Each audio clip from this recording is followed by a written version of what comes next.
She knew there was someone inside the other apartment because she was sure she could hear low voices and sometimes laughter. She came back many times, every day for the first week. She came on her way to work, in the mornings, in the evenings, on her way to dinner alone. But no matter how often or how firmly she knocked, no one ever came to the door. In her 1949 short story, The Daemon Lover, master of horror Shirley Jackson redefines a character archetype whose presence has haunted the margins of our favourite books since time immemorial.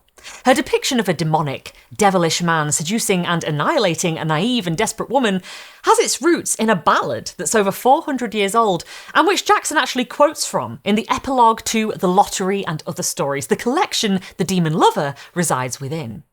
It's a spectacularly chilling tale, and it is, if you hadn't already guessed, the subject of this evening's Tales by Candlelight, the series in which I read you a frightening fable, you tell me your analyses in the comments, and then I treat you to a juicy analysis video in the not-too-distant future. As always, a big thank you to our patrons over on Patreon. If you would like to join them, there's a link down below. Now, sit back. Grab yourself a cup of something comforting and cast yourself a spell to ward off demonic interference as we journey into the realms of Jackson's The Daemon Lover. She had not slept well.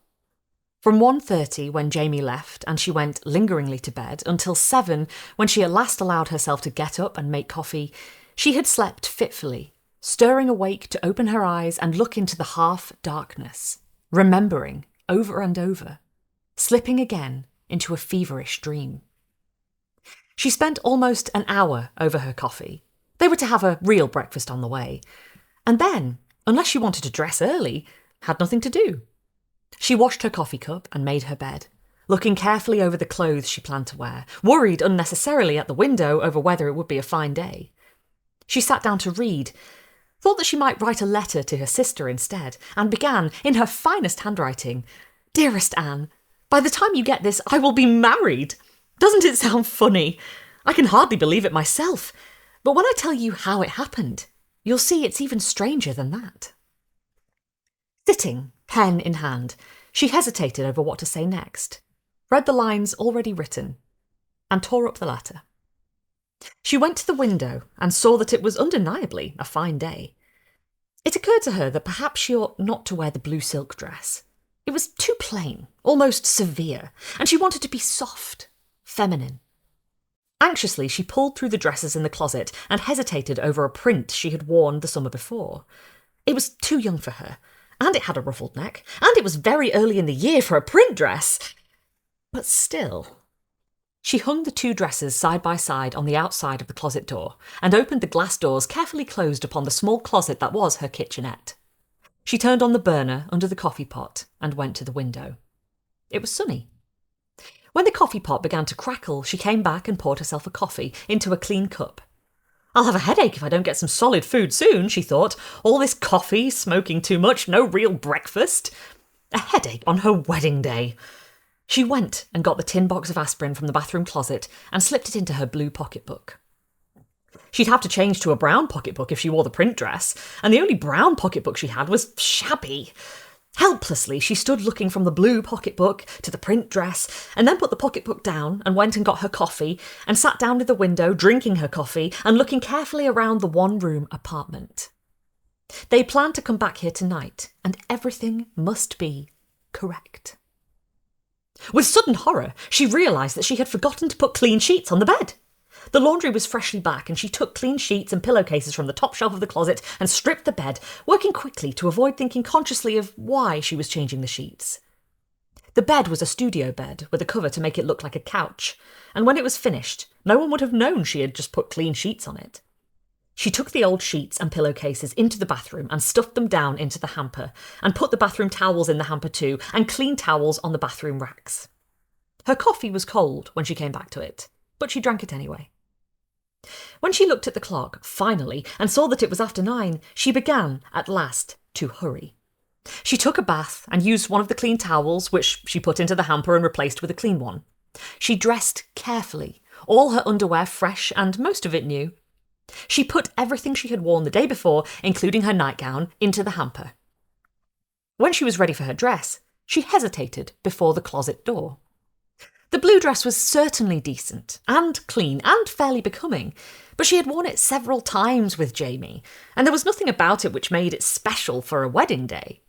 The print dress was overly pretty and new to Jamie, and yet wearing such a print this early in the year was certainly rushing the season. Finally, she thought, this is my wedding day, and I can dress as I please. And she took the print dress down from the hanger. When she slipped it on over her head, it felt fresh and light. But when she looked at herself in the mirror, she remembered that the ruffles around the neck did not show her throat to any great advantage, and the wide swinging skirt looked irresistibly made for a girl, for someone who would run freely, dance, swing it with her hips when she walked. Looking at herself in the mirror, she thought with revulsion, it's as though I was trying to make myself look prettier than I am, just for him. He'll think I want to look younger because he's marrying me. And she tore the print dress off so quickly that a seam under the arm ripped. In the old blue dress, she felt comfortable and familiar, but unexciting. It isn't what you're wearing that matters, she told herself firmly, and turned in dismay to the closet to see if there might be anything else. There was nothing even remotely suitable for her marrying Jamie, and for a minute she thought of going out quickly to some little shop nearby to get a dress. Then she saw that it was close on 10, and she had no time for more than her hair and her makeup. Her hair was easy, pulled back into a knot at the nape of her neck. But her makeup was another delicate balance between looking as well as possible and deceiving as little. She could not try to disguise the sallowness of her skin or the lines around her eyes today, when it might look as though she were only doing it for her wedding, and yet she could not bear the thought of Jamie's bringing to marriage anyone who looked haggard and lined. You're 34 years old, after all, she told herself cruelly in the bathroom mirror. 30, it said on the licence. It was 2 minutes after 10. She was not satisfied with her clothes, her face, her apartment. She heated the coffee again and sat down in the chair by the window. Can't do anything more now, she thought. No sense trying to improve anything the last minute. Reconciled, settled, she tried to think of Jamie, and could not see his face clearly or hear his voice. It's always that way with someone you love, she thought, and let her mind slip past today and tomorrow into the farther future, when Jamie was established with his writing and she had given up her job, the golden house in the country future they had been preparing for the last week. I used to be a wonderful cook, she had promised Jamie. With a little time and practice, I could remember how to make angel food cake and fried chicken, she said, knowing how the words would stay in Jamie's mind, half tenderly. And hollandaise sauce. 10:30. She stood up and went purposefully to the phone. She dialed and waited, and the girl's metallic voice said, "The time will be exactly 10:29. Half-consciously, she set her clock back a minute. She was remembering her own voice saying last night in the doorway, 10 o'clock then. I'll be ready. Is it really true? And Jamie laughing down the hallway. By 11 o'clock, she had sewed up the ripped seam in the print dress and put her sewing box away carefully in the closet. With the print dress on, she was sitting by the window drinking another cup of coffee. I could have taken more time over my dressing after all, she thought. But by now it was so late he might come any minute, and she did not dare try to repair anything without starting all over. There was nothing to eat in the apartment, except the food she had carefully stocked up for their life beginning together. The unopened package of bacon, the dozen eggs in their box, the unopened bread and the unopened butter, they were for breakfast tomorrow. She thought of running downstairs to the drugstore for something to eat, leaving a note on the door. Then she decided to wait a little longer. By 11:30, she was so dizzy and weak that she had to go downstairs. If Jamie had had a phone, she would have called him then. Instead, she opened her desk and wrote a note. Jamie, have gone downstairs to the drugstore. Back in 5 minutes. Her pen leaked onto her fingers, and she went into the bathroom and washed, using a clean towel which she replaced. She tacked the note on the door, surveyed the apartment once more to make sure that everything was perfect, and closed the door without locking it, in case he should come. In the drugstore, she found that there was nothing she wanted to eat except more coffee, and she left it half finished because she suddenly realised that Jamie was probably upstairs waiting and impatient, anxious to get started. But upstairs, everything was prepared and quiet, as she had left it, her note unread on the door, the air in the apartment a little stale from too many cigarettes. She opened the window and sat down next to it until she realised that she had been asleep, and it was 20 minutes to 1. Now, suddenly, she was frightened. Waking without preparation into the room of waiting and readiness, everything clean and untouched since 10 o'clock, she was frightened and felt an urgent need to hurry. She got up from the chair and almost ran across the room to the bathroom, dashed cold water on her face and used a clean towel. This time, she put the towel carelessly back on the rack without changing it. Time enough for that later. Hatless, still in the print dress with the coat thrown over it, the wrong blue pocketbook with the aspirin inside her hand, she locked the apartment door behind her, no note this time, and ran down the stairs. She caught a taxi on the corner and gave the driver Jamie's address. It was no distance at all. She could have walked it if she had not been so weak. But in the taxi, she suddenly realised how imprudent it would be to drive brazenly up to Jamie's door, demanding him. She asked the driver, therefore, to let her off at a corner near Jamie's address and, after paying him, waited till he drove away before she started to walk down the block. She had never been here before. The building was pleasant and old, and Jamie's name was not on any of the mailboxes in the vestibule, nor on the doorbells. She checked the address. It was right, and finally she rang the bell marked Superintendent. After a minute or two, the door buzzer rang, and she opened the door and went into the dark hall, where she hesitated until a door at the end opened and someone said, "Yes?" She knew at the same moment that she had no idea what to ask, so she moved forward toward the figure waiting against the light of the open doorway. When she was very near, the figure said, "Yes?" again, and she saw that it was a man in his shirt sleeves, unable to see her any more clearly than she could see him. With sudden courage, she said, "I'm trying to get in touch with someone who lives in this building, and I can't find the name outside." "What's the name you wanted?" the man asked, and she realised that she would have to answer. "James Harris," she said. "Harris." The man was silent for a minute, and then he said, "Harris." He turned around to the room inside the lighted doorway and said, "Margie, come here a minute." "What now?" a voice said from inside. And after a wait long enough for someone to get out of a comfortable chair, a woman joined him in the doorway, regarding the dark hall. "Lady here," the man said. "Lady looking for a guy name of Harris. Lives here. Anyone in the building?" "No," the woman said. Her voice sounded amused. "No men named Harris here."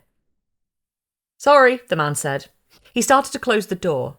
"You got the wrong house, lady," he said, and added in a lower voice, "or the wrong guy." And he and the woman laughed. When the door was almost shut, and she was alone in the dark hall, she said to the thin, lighted crack still showing, "But he does live here. I know it." "Look," the woman said, opening the door again a little. "It happens all the time." "Please don't make any mistake," she said, and her voice was very dignified, with 34 years of accumulated pride. "I'm afraid you don't understand." "What did he look like?" the woman said wearily, the door still only part open. "He's rather tall and fair. He wears a blue suit very often. He's a writer." "No," the woman said, and then, "Could he have lived on the 3rd floor?" "I'm not sure." "There was a fellow," the woman said reflectively. "He wore a blue suit a lot, lived on the 3rd floor for a while. The Roysters lent him their apartment while they were visiting her folks upstate. That might be it. I thought, though, this one wore a blue suit mostly, but I don't know how tall he was," the woman said. "He stayed there about a month." "A month ago is when you ask the Roysters," the woman said. "They come back this morning. Apartment 3B. The door closed definitely. The hall was very dark, and the stairs looked darker. On the 2nd floor, there was a little light from a skylight far above. The apartment doors lined up, 4 on the floor, uncommunicative and silent. There was a bottle of milk outside 2C. On the 3rd floor, she waited for a minute. There was the sound of music beyond the door of 3B, and she could hear voices. Finally, she knocked, and knocked again. The door was opened, and the music swept out at her, an early afternoon symphony broadcast. "How do you do?" she said politely to this woman in the doorway. "Mrs. Royster?" "That's right." The woman was wearing a housecoat and last night's makeup. "I wonder if I might talk to you for a minute." Sure, Mrs. Royster said, not moving. About Mr. Harris. What Mr. Harris? Mrs. Royster said flatly. Mr. James Harris, the gentleman who borrowed your apartment. Oh, Lord, Mrs. Royster said. She seemed to open her eyes for the first time. What'd he do? Nothing. I'm just trying to get in touch with him. Oh, Lord, Mrs. Royster said again. Then she opened the door wider and said, Come in, and then, Ralph! Inside, the apartment was still full of music, and there were suitcases half unpacked on the couch, on the chairs, on the floor. A table in the corner was spread with the remains of a meal, and the young man sitting there, for a minute, resembling Jamie, got up and came across the room. What about it? He said. Mr. Royster, she said. It was difficult to talk against the music. The superintendent downstairs told me that this was where Mr. James Harris has been living. Sure, he said, if that was his name. I thought you lent him the apartment, she said, surprised. I don't know anything about him, Mr. Royster said. He's one of Dottie's friends. Not my friends, Mrs. Royster said. No friend of mine. She had gone over to the table and was spreading peanut butter on a piece of bread. She took a bite and said thickly, waving the bread and peanut butter at her husband, Not my friend.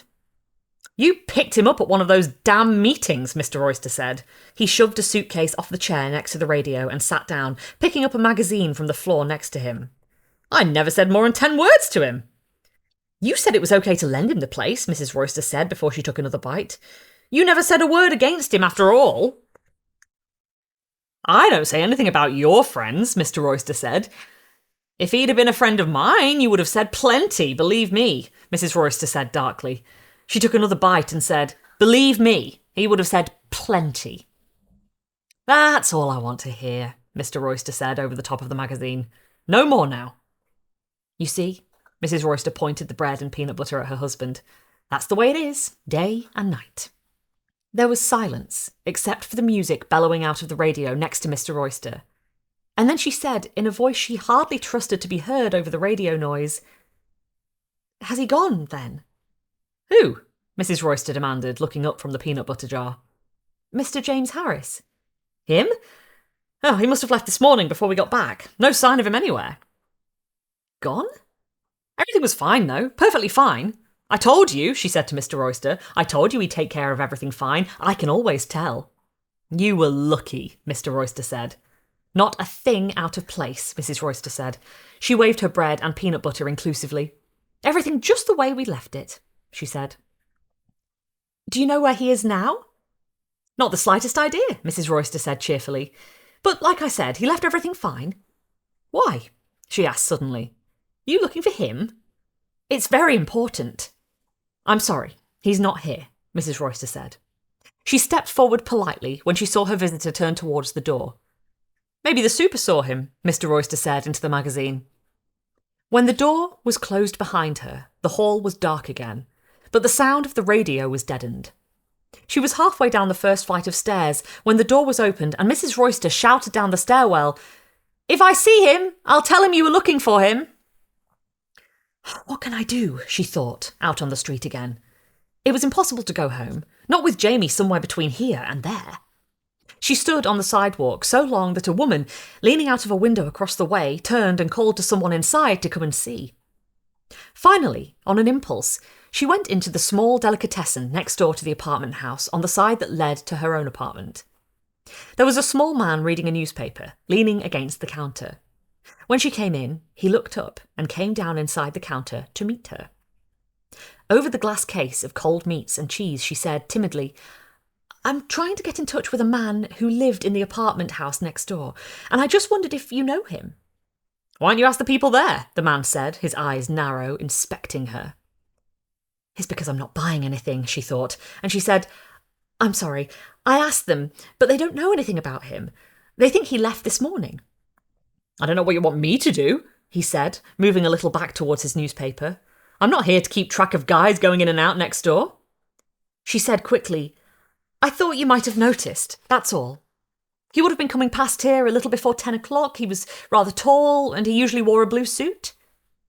Now, how many men in blue suits go past here every day, lady? The man demanded. You think I got nothing to do but I'm sorry, she said. She heard him say, for God's sake, as she went out the door. As she walked towards the corner, she thought, he must have come this way. It's the way he'd go to my house. It's the only way for him to walk. She tried to think of Jamie. Where would he have crossed the street? What sort of person was he actually? Would he cross in front of his own apartment house? At random, in the middle of the block? At the corner? On the corner was a newsstand. They might have seen him there. She hurried on and waited while a man bought a paper and a woman asked directions. When the newsstand man looked at her, she said, "Can you possibly tell me if a rather tall young man in a blue suit went past here this morning around 10 o'clock? When the man only looked at her, his eyes wide and his mouth a little open, she thought, he thinks it's a joke or a trick, and she said urgently, "It's very important. Please believe me. I'm not teasing you." "Look, lady," the man began, and she said eagerly, "He's a writer. He might have bought magazines here."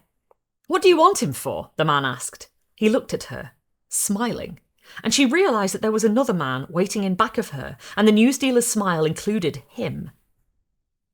"Never mind," she said, but the newsdealer said, "Listen, maybe he did come by here." His smile was knowing, and his eyes shifted over her shoulder to the man in back of her. She was suddenly horribly aware of her over-young print dress and pulled her coat around her quickly. The newsdealer said, with vast thoughtfulness, "Now, I don't know for sure, mind you, but there might have been someone like your gentleman friend coming by this morning." "About 10? "About 10, the newsdealer agreed. "Tall fellow, blue suit. I wouldn't be at all surprised." "Which way did he go?" she said eagerly. "Uptown?" "Uptown," the newsdealer said, nodding. "He went uptown. That's just exactly it." "What can I do for you, sir?" She stepped back, holding her coat around her. The man who had been standing behind her looked at her over his shoulder, and then he and the newsdealer looked at one another. She wondered for a minute whether or not to tip the newsdealer, but when both men began to laugh, she moved hurriedly on across the street. Uptown, she thought. That's right. And she started up the avenue, thinking, he wouldn't have to cross the avenue, just go up 6 blocks and turn down my street, so long as he started uptown. About a block farther on, she passed a florist's shop. There was a wedding display in the window, and she thought, this is my wedding day after all. He might have gotten flowers to bring me. And she went inside. The florist came out of the back of the shop, smiling and sleek, and she said, before he could speak, so that he wouldn't have a chance to think she was buying anything, "It's terribly important that I get in touch with a gentleman who may have stopped in here to buy flowers this morning. Terribly important." She stopped for breath, and the florist said, "Yes, what sort of flowers were they?" "I don't know," she said, surprised. "He never—" She stopped and said, "He was a rather tall young man in a blue suit. It was about 10 o'clock. "I see," the florist said. "Well, really, I'm afraid, but it's so important," she said. "He may have been in a hurry," she added helpfully. "Well," the florist said. He smiled genially, showing all his small teeth. "For a lady," he said. He went to a stand and opened a large book. "Where were they to be sent?" he asked. "Why," she said, "I don't think he'd have sent them. You see, he was coming, that is, he'd bring them." "Madam," the florist said. He was offended. His smile became deprecatory, and he went on. "Really, you must realise that unless I have something to go on, please, try to remember," she begged. "He was tall and had a blue suit, and it was about 10 this morning." The florist closed his eyes, one finger to his mouth, and thought deeply. Then he shook his head. "I simply can't," he said. "Thank you," she said despondently, and started for the door, when the florist said in a shrill, excited voice, Wait just a moment, madam." She turned, and the florist, thinking again, said finally, "Chrysanthemums?" He looked at her inquiringly. "Oh, no," she said. Her voice shook a little, and she waited for a minute before she went on. "Not for an occasion like this, I'm sure." The florist tightened his lips and looked away coldly. "Well, of course, I don't know the occasion," he said, "but I'm almost certain that the gentleman you were inquiring for came in this morning and purchased 12 chrysanthemums. No delivery." "You're sure?" she asked. "Positive," the florist said emphatically. That was absolutely the man. He smiled brilliantly, and she smiled back and said, "Well, thank you very much." He escorted her to the door. "Nice corsage," he said as they went through the shop. "Red roses? Gardenias?" "It was very kind of you to help me," she said at the door. "Ladies always look their best in flowers," he said, bending his head towards her. "Orchids, perhaps?" "No, thank you," she said. And he said, "I hope you find your young man," and gave it a nasty sound. Going on up the street, she thought, everyone thinks it's so funny. And she pulled her coat tighter around her so that only the ruffle around the bottom of the print dress was showing. There was a policeman on the corner, and she thought, why don't I go to the police? You go to the police for a missing person. And then thought, what a fool I'd look like. She had a quick picture of herself standing in a police station saying, "Yes, we were going to get married today, but he didn't come." And the policemen, 3 or 4 of them standing around listening, looking at her, at the print dress, at her too bright makeup, smiling at one another. She couldn't tell them any more than that. Could not say, "Yes, it looks silly, doesn't it? Me all dressed up and trying to find the young man who promised to marry me. But what about all of it you don't know? I have more than this. More than you can see. Talent, perhaps, and humour of a sort. And I'm a lady, and I have pride and affection and delicacy and a certain clear view of life that might make a man satisfied and productive and happy. There's more than you think when you look at me." The police were obviously impossible, leaving out Jamie and what he might think when he heard she'd set the police after him. No, she said aloud, hurrying her steps, and someone passing stopped and looked after her. On the coming corner, she was 3 blocks from her own street, was a shoeshine stand, an old man sitting almost asleep in one of the chairs. She stopped in front of him and waited, and after a minute he opened his eyes and smiled at her. "Look," she said, the words coming before she thought of them, "I'm sorry to bother you, but I'm looking for a young man who came up this way about 10 this morning. Did you see him?" And she began her description. "Tall, blue suit, carrying a bunch of flowers." The old man began to nod before she was finished. "I saw him," he said. "Friend of yours?" "Yes," she said, and smiled back involuntarily. The old man blinked his eyes and said, "I remember I thought, you're going to see your girl, young fellow." "They all go to see their girls," he said, and shook his head tolerantly. "Which way did he go? Straight on up the avenue?" "That's right," the old man said. "Got a shine, had his flowers, all dressed up, in an awful hurry. You got a girl, I thought." "Thank you," she said, fumbling in her pocket for her loose change. "She sure must have been glad to see him, the way he looked," the old man said. "Thank you," she said again, and brought her hand empty from her pocket.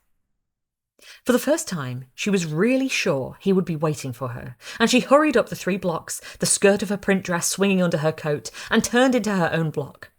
From the corner, she could not see her own windows, could not see Jamie looking out, waiting for her, and going down the block, she was almost running to get to him. Her key trembled in her fingers at the downstairs door, and as she glanced into the drugstore, she thought of her panic, drinking coffee there this morning, and almost laughed. At her own door, she could wait no longer, but began to say, "Jamie, I'm here. I was so worried," even before the door was open. Her own apartment was waiting for her. Silent. Barren. Afternoon shadows lengthening from the window. For a minute, she saw only the empty coffee cup, thought, "He has been here waiting," before she recognised it as her own, left from the morning. She looked all over the room, into the closet, into the bathroom. "I never saw him," the clerk in the drugstore said. "I know because I would have noticed the flowers. No one like that's been in." The old man at the shoeshine stand woke up again to see her standing in front of him. "Hello again," he said, and smiled. "Are you sure?" she demanded. "Did he go on up the avenue?" "I watched him," the old man said, dignified against her tone. "I thought, there's a young man's got a girl, and I watched him right into the house." "What house?" she said remotely. "Right there," the old man said. He leaned forward to point. "The next block, with his flowers and his shine and going to see his girl, right into her house." "Which one?" she said. "About the middle of the block," the old man said. He looked at her with suspicion and said, "What are you trying to do, anyway?" She almost ran without stopping to say thank you. Up on the next block, she walked quickly, searching the houses from the outside to see if Jamie looked from a window, listening to hear his laughter somewhere inside. A woman was sitting in front of one of the houses, pushing a baby carriage monotonously back and forth the length of her arm. The baby inside slept, moving back and forth. The question was fluent by now. "I'm sorry, but did you see a young man go into one of these houses about 10 this morning? He was tall, wearing a blue suit, carrying a bunch of flowers." A boy about 12 stopped to listen, turning intently from one to the other, occasionally glancing at the baby. "Listen," the woman said tiredly. "The kid has his bath at 10. Would I see strange men walking around? I ask you." "Big bunch of flowers?" the boy asked, pulling at her coat. "Big bunch of flowers? I've seen him, missus." She looked down, and the boy grinned insolently at her. "Which house did he go in?" she asked wearily. "You going to divorce him?" the boy asked insistently. "That's not nice to ask the lady," the woman rocking the carriage said. "Listen," the boy said. "I seen him. He went in there." He pointed to the house next door. "I followed him," the boy said. "He gave me a quarter." The boy dropped his voice to a growl and said, "This is a big day for me, kid," he says. "Give me a quarter." She gave him a dollar bill. "Where?" she said. "Top floor," the boy said. "I followed him till he gave me the quarter, way to the top." He backed up the sidewalk, out of reach, with the dollar bill. "You going to divorce him?" he asked again. "Was he carrying flowers?" "Yeah," the boy said. He began to screech. "You going to divorce him, missus? You got something on him?" He went careening down the street, howling, "She's got something on the poor guy!" And the woman rocking the baby laughed. The street door of the apartment house was unlocked. There were no bells in the outer vestibule, and no lists of names. The stairs were narrow and dirty. There were 2 doors on the top floor. The front one was the right one. There was a crumpled florist's paper on the floor outside the door, and a knotted paper ribbon like a clue, like the final clue in the paper chase. She knocked, and thought she heard voices inside, and she thought, suddenly, with terror, "What shall I say if Jamie is there? If he comes to the door?" The voices seemed suddenly still. She knocked again, and there was silence, except for something that might have been laughter, far away. "He could have seen me from the window," she thought. "It's the front apartment, and that little boy made a dreadful noise." She waited, and knocked again, but there was silence. Finally, she went to the other door on the floor and knocked. The door swung open beneath her hand, and she saw the empty attic room, bare lath on the walls, floorboards unpainted. She stepped just inside, looking around. The room was filled with bags of plaster, piles of old newspapers, a broken trunk. There was a noise which she suddenly realised as a rat, and then she saw it, sitting very close to her, near the wall, its evil face alert, bright eyes watching her. She stumbled in her haste to be out with the door closed, and the skirt of the print dress caught and tore. She knew there was someone inside the other apartment, because she was sure she could hear low voices and sometimes laughter. She came back many times, every day for the first week. She came on her way to work, in the mornings, in the evenings, on her way to dinner alone. But no matter how often or how firmly she knocked, no one ever came to the door. Love stories that leave you feeling like something ghastly has crawled under your skin? Watch our reading of Ursula Le Guin's The Ones Who Walk Away from Omelas by clicking here next.